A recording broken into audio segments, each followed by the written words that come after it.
کر دیا تو ہمارے سردار اور نواب اور خان وہ سب آپ سے لے جائیں گے، ابھی بھی آپ سے وہ لے چکا ہے، تو میرے خیال میں دینے کے بجائے دینا پڑ جاتا ہے۔ تو جناب چیئرمین، گزارش یہ ہے کہ ہمارے جو توجہ دلاؤ نوٹس تھے تو ابھی میں ویسے توجہ دلاؤں گا۔ جی اس پہ میں نے آپ کو بتایا، آپ شاید اس ٹائم تھے یا نہیں تھے، اس ٹائم چیئرمین نے اس پہ وہ کیا، اس ٹائم آپ لوگ ٹھیک ہے، میں ویسے اس اور اس پہ بات کروں گا۔ نہیں، میں نے کہا کہ اس ٹائم اگر آپ ہوتے تو جب آپ نہیں تھے تو اس کو قانوناً کامران صاحب ڈیفر ہو جاتا ہے، جب آپ موقع کے تو دیکھو کامران صاحب بھی آپ کی غضب، وہ بھی گواہی نہیں دے رہے آپ کی غضب کو، آپ کو اس کا امیر ہے، آپ سے اصل فتویٰ بھی نہیں دے رہے جو قانونی فتویٰ ہے۔ بہرحال جناب چیئرمین صاحب، ہمارے صورتحال پاٹا کا ہو یا بلوچستان کا ہو یا کوئی اور پسماندہ علاقوں کا جو ہمارے صورتحال ہے تو ایک جیسے ہے۔ تو جس طرح پاٹا والوں کے ساتھ وعدہ کیا گیا تھا 10 ارب روپے 100 ارب روپے دینے 10 سال کے اندر، لیکن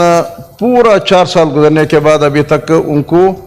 10 ارب روپے نہیں دیا ہوا تھا، لیکن 10 سال کے اندر انہوں نے 100 ارب روپے دینے تھے۔ تو اب ایک دفعہ ان کے پورا سسٹم، پورا نظام وہاں حکومت نے ختم کر دیا۔ ان کا جو ایک نظام سالہات سال سے، ہزاروں سال سے وہ چل رہا تھا، قبائلی نظام، جرگے کا نظام، وہ ختم کر کے جب نیا نظام ان کو لایا، ان کے لیے NFC کے حوالے سے 3% ان کے لیے جو حصہ رکھا گیا، لیکن وہ بھی حکومت نے نہیں دیا۔ لیکن اب بدقسمتی کی بات یہ ہے کہ اب دوبارہ اس پہ میٹنگیں شروع ہو چکی ہیں کہ اب ان کے سٹیٹس دوبارہ پتہ نہیں کیا کریں گے، وہ پرانا جرگے کی طرف لے جائیں گے یا کوئی نیا ایک نظام دے دیں گے، پھر اس نیا نظام سے تو پھر پتہ نہیں ان کے کیا بیڑا غرق ہو جاتے ہیں۔ تو اس حوالے سے میں سمجھتا ہوں کہ ہمارے پاکستان کے اندر جتنی بھی پسماندہ صوبوں کے اندر، پسماندہ علاقوں کے اندر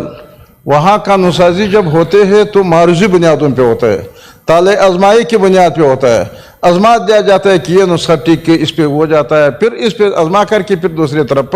وہ کرتے ہیں۔ تو میں سمجھتا ہوں کہ یہ بلوچستان اور خیبر پختونخوا اور خاص کر پاٹا اس طرح علاقوں میں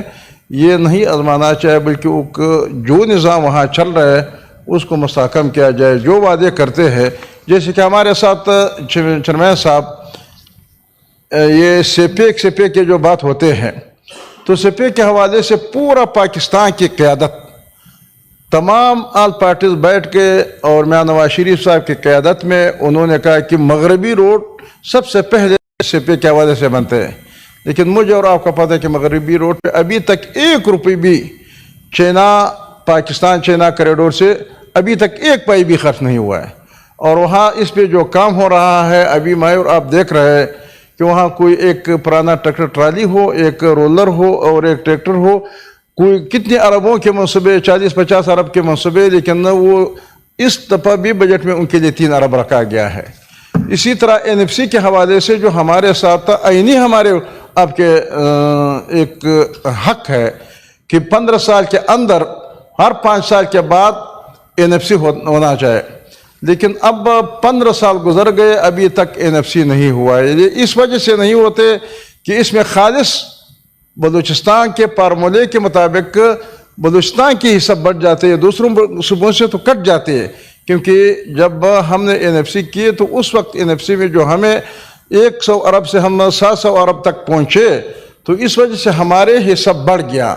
تو اب اسی وجہ سے بلوچستان ہی کی وجہ سے 15 سال ابھی ہو چکا ہے یا 16 سال ہو چکا ہے NFC نہیں کرتے۔ تو جناب میں کافی عرصے سے میرے یہی خواہش تھے، اور آج کیونکہ چیئرمین صاحب نے تو اس پہ ہمیں موقع نہیں دیا، لیکن ویسے میں اوورال اس پہ بات کرنا چاہتا ہوں۔ تو میں سمجھتا ہوں کہ اگر آپ ایک دن اس کے لیے مقرر کیا جائے اور باقاعدہ جو ہمارے بلوچستان کے جو مشکلات ہیں وہ سب پہ ہم غور کرنے کے لیے، وہاں زمینات کے الاٹمنٹ کا جو مسئلہ ہے، وہاں جو دوسری معدنیات کی جو مسائل ہے، اس پہ سب پہ اگر سینٹ ایک دن مقرر کر کے اور ہم سینٹ کے سامنے اپنے کیس پیش کیا جائے۔ مہربانی۔ یہ آپ کی بڑی پبلک امپورٹنس کے حوالے سے یا موشن کے حوالے سے توجہ دلاؤ نوٹس کے حوالے سے بڑی اہم بات ہے، مگر آپ کو پتہ ہے کامران صاحب بیٹھے، یہ ٹیکنیکل ایشوز ہے، اور جب منسٹر فائنانس آئے بھی آپ کی اسی حوالے سے جواب کے لیے تھے تو وہ اس کی وجہ سے نہیں آ سکا. آپ اگلے اجلاس کے لیے اس کے حوالے سے موشن لائے، ضرور اس پہ بات بھی ہونی چاہیے. اور یہ سارے مسائل صرف بلوچستان نہیں، سارے پنجاب، خیبر پختونخوا، سندھ، کشمیر، جہاں جہاں پہ ایشوز ہے گڈ گورننس کے حوالے سے اس پہ بات ہونی چاہیے. جی فوزیہ ارشد صاحبہ.